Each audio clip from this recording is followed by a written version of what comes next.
You know after Madras cafe है जी, जितना भी फिल्म के बारे में मालूम है, जितना भी वक्त तक आउट हुआ है, कहीं ना कहीं इस बात अटल जी की अपने आप याद दिलाता है. Do you agree to this? It's you know it's a श्रद्धांजलि टू अटल बिहारी वाजपेयी. नहीं, I think it's an entertaining film. Atal ji was one of the greatest prime ministers we had. लेकिन this is a film, it has to be entertaining. हम लोग ना तो political है ना कुछ हम लोग दिखा रहे हैं इस फिल्म में विच इज़ ओवरटली पॉलिटिकल. हम लोग यही कोशिश कर रहे हैं कि एक एंटरटेनिंग फिल्म बनाएं. सो परमाणु is a very entertaining film but a true subject that happened, a true story that happened in India. ये कैसे आइडिया है कि इसी मुद्दे पर मद्रास कैफे की बात करें, उसको बहुत तारीफ करी थी लोगों ने, क्रिटिकली बहुत जी. उसके बाद एज ए प्रोड्यूसर क्या आप बहुत सोच समझ के चलते हैं कि यार ये मुझे करना है और ये नहीं करना? आई थिंक ये सब्जेक्ट जो प्रेरणा और अर्जुन के पास आया था उस टाइम पे, ये तो उन्होंने मुझे बताया, मैंने वो स्टोरी को सुना, हमने इन हाउस इसको डेवलप किया and we are very fortunate. जिस तरीके से स्क्रिप्ट फाइनली लेआउट हुआ हमें बहुत अच्छा लगा. And I think we are very careful on selecting only good scripts, क्योंकि आज के तारीख में ऑडियंस सिर्फ कंटेंट देखती है. They don't see stars, they don't see proposals, they want good stories. Atal ji के बारे में क्या कहना चाहेंगे?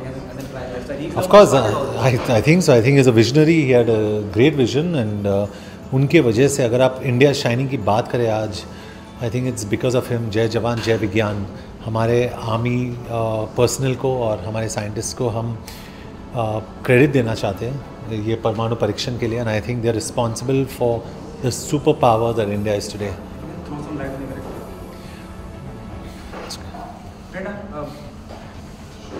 किसका आइडिया था कि नहीं जॉन को ही अप्रोच करना है, you want John to be a part of it? John के साथ हम ऑलरेडी कोलैबोरेट कर चुके थे और हम उनके साथ एक काम करने का हमारा सिलसिला शुरू हो चुका था और हम ढूंढ रहे थे कि जॉन के साथ हम कैसी फिल्म बना सकें, बिकॉज ये बहुत पर्टिकुलर हैं, बहुत चूज़ी हैं.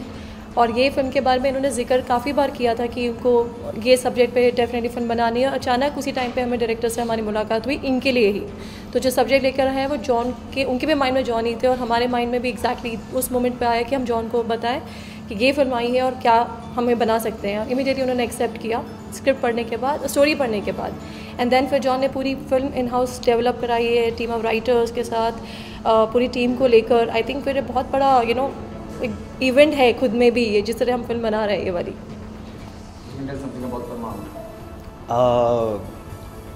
सो it's a story that needs to be told. बहुत ही इम्पॉर्टेंट इवेंट है, लैंडमार्क इवेंट है हमारी कंट्री के लिए. And you know, maybe a lot of people in our country don't know about that, and it's very important that they hear this story, and we're happy that we're putting it out there. अभी John आखिरी सवाल है. जी लोकेश ने इशारा कर यह है कि अगर किसी एक शख्सियत कोई फिल्म दिखाना चाहे, you know from somebody from the political background और from the body, who would be that person and why you think so? That you know the story need to be told, you know, at least to the young generation who should know about how the Parmanu happened. Yeah, I want to show it to the audiences, not to any person from a political background. So I'd like to show it to the audiences, but definitely हमारे जो politicians हैं, they will be very excited to see this film. Thank you.